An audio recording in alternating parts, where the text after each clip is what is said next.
Hoje estamos prestes a mergulhar em uma fascinante conexão entre o Antigo e o Novo Testamento da Bíblia. Você já se perguntou sobre as semelhanças surpreendentes entre o retorno de Jesus e o retorno de Moisés? Bem, você não está sozinho.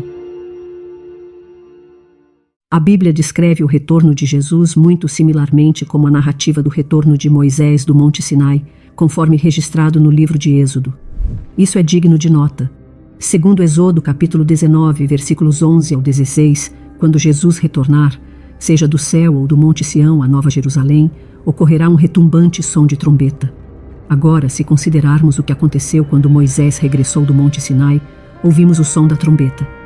Enquanto ele estava em comunhão com Deus, Moisés alertou o povo de Israel sobre o murmúrio entre eles. As pessoas questionavam se alguém poderia sobreviver na montanha em chamas por 40 dias e 40 noites, mas a resposta era que isso dependia da vontade de Deus. Mas quem realmente compreende a vontade de Deus?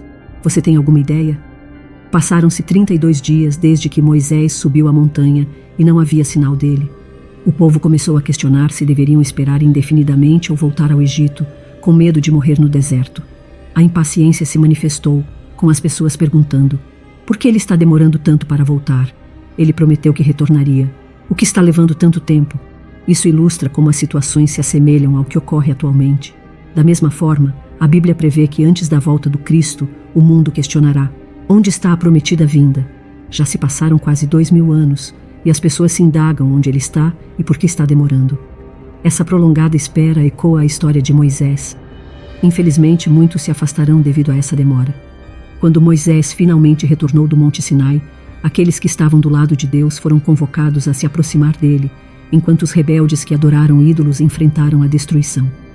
De maneira semelhante, a Bíblia nos ensina que quando Jesus voltar, aqueles que estão ao lado de Deus serão arrebatados para encontrá-lo, enquanto aqueles que se opuserem a ele, que se desviarem ou optarem por seguir o mundo, enfrentarão a destruição. Esse padrão se repetirá conforme estabelecido antes mesmo da escrita do Novo Testamento. É evidente que as palavras de Jesus também estão intrinsecamente ligadas à história de Moisés.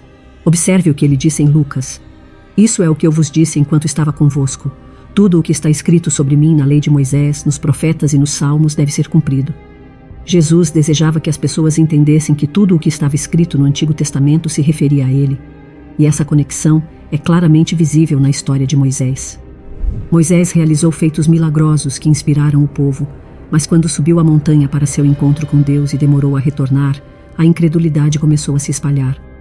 As pessoas se questionaram sobre a ausência de Deus e os milagres que antes testemunharam. Muitos perderam a fé, duvidando que Moisés voltaria.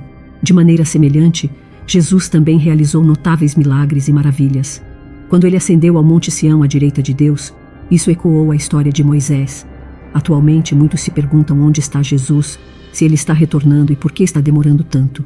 Isso reflete o que os filhos de Israel pensavam sobre Moisés, e hoje muitos compartilham a mesma incerteza. Como segundo a Pedro capítulo 3, versículos 3 ao 4 nos adverte: sabendo primeiro isto, que nos últimos dias virão escarnecedores, andando segundo as suas próprias concupiscências e dizendo: onde está a promessa da sua vinda? Porque desde que os pais dormiram, todas as coisas permanecem como desde o princípio da criação. Entretanto, é importante lembrar que, como afirmado em 2 Pedro capítulo 3, versículo 8 ao 9, um dia para o Senhor é como 1000 anos e 1000 anos como um dia. Portanto, o Senhor não retarda sua promessa como alguns pensam. Jesus nunca afirmou que seu retorno seria iminente. De acordo com a perspectiva divina, ele está ausente por apenas 2 dias, e como se diz, eles estarão prontos para o 3º dia. No 3º dia, o Senhor descerá diante de todos os olhos, assim como aconteceu no Monte Sinai, quando havia trovões e relâmpagos e uma nuvem espessa sobre o monte, e o som de uma trombeta muito forte. Portanto, quando consideramos que um dia do Senhor equivale a 1000 anos, podemos entender melhor a profecia que diz: ele nos dará vida após 2000 anos, e no 3º milênio nos ressuscitará para que vivamos na sua presença. Assim, percebemos que o profeta não estava se referindo a 2 dias literais, mas a 2000 anos. Em nossa análise histórica, podemos ver que a queda do povo de Israel começou por volta de 30 d.C., com a crucificação de Jesus. A perseguição e a perda de sua nação se seguiram. Portanto, a partir de 30 d.C., quando adicionamos 1000 anos, chegamos a 1030 d.C., marcando o primeiro dia profético após a dispersão. No entanto, a profecia menciona 2 dias, indicando que após 2000 anos haveria uma ressurreição. Se avançamos de 1030 d.C. para 2030 d.C., alcançamos o segundo dia profético, sugerindo que esse período de 2000 anos está prestes a se cumprir. Lembrando que nos dias judaicos, o dia se encerra com o pôr do sol, podemos notar algo significativo no segundo milênio, o renascimento de Israel. A história nos relata que, após séculos de dispersão, opressão e exílio, o povo judeu surpreendentemente triunfou sobre seus adversários e restaurou sua nação em 1948. Israel floresceu e tornou-se um ator influente nos assuntos globais. Os profetas do Antigo Testamento previram que após 30 d.C., quando o pastor foi crucificado, o povo judeu seria disperso e espalhado entre as nações, um evento que realmente ocorreu.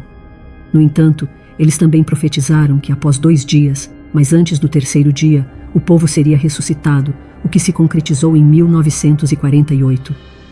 Curiosamente, a data de 1948 possui um significado adicional nas Escrituras, já que, se examinarmos a cronologia bíblica, notaremos que Abraão, o ancestral dos judeus, nasceu precisamente 1948 anos após a criação de Adão. No entanto, a profecia não se encerra aqui.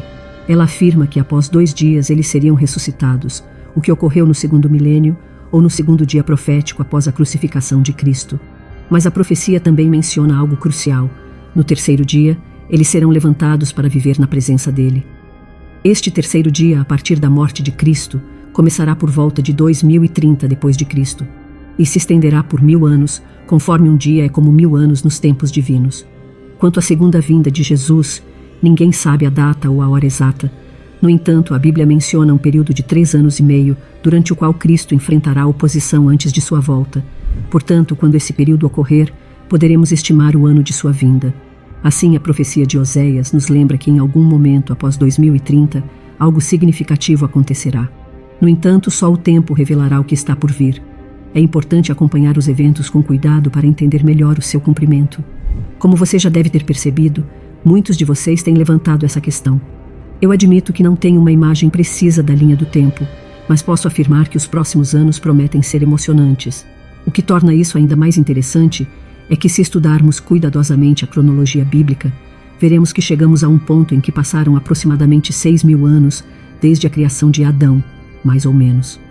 Agora, há debates consideráveis sobre se a Terra foi criada simultaneamente com Adão ou se a Terra já existia por muitos anos antes da criação de Adão.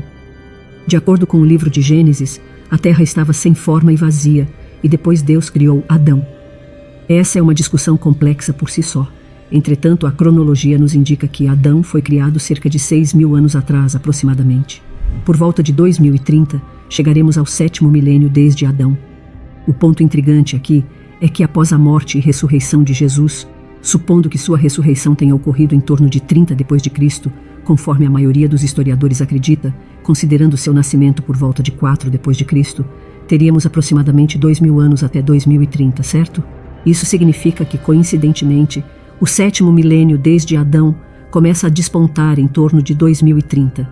Isso é notável porque, da mesma forma que há padrões e sombras que sugerem um período de 4.000 anos desde Adão até Cristo, também parece haver padrões e sombras nas Escrituras que apontam para um período de aproximadamente 2.000 anos desde a morte e ressurreição de Cristo até o momento de seu retorno. O fato interessante é que isso se alinha com o início do 7º milênio desde Adão, e sabemos que o número 7 frequentemente simboliza um dia de descanso. Agora responda aqui embaixo.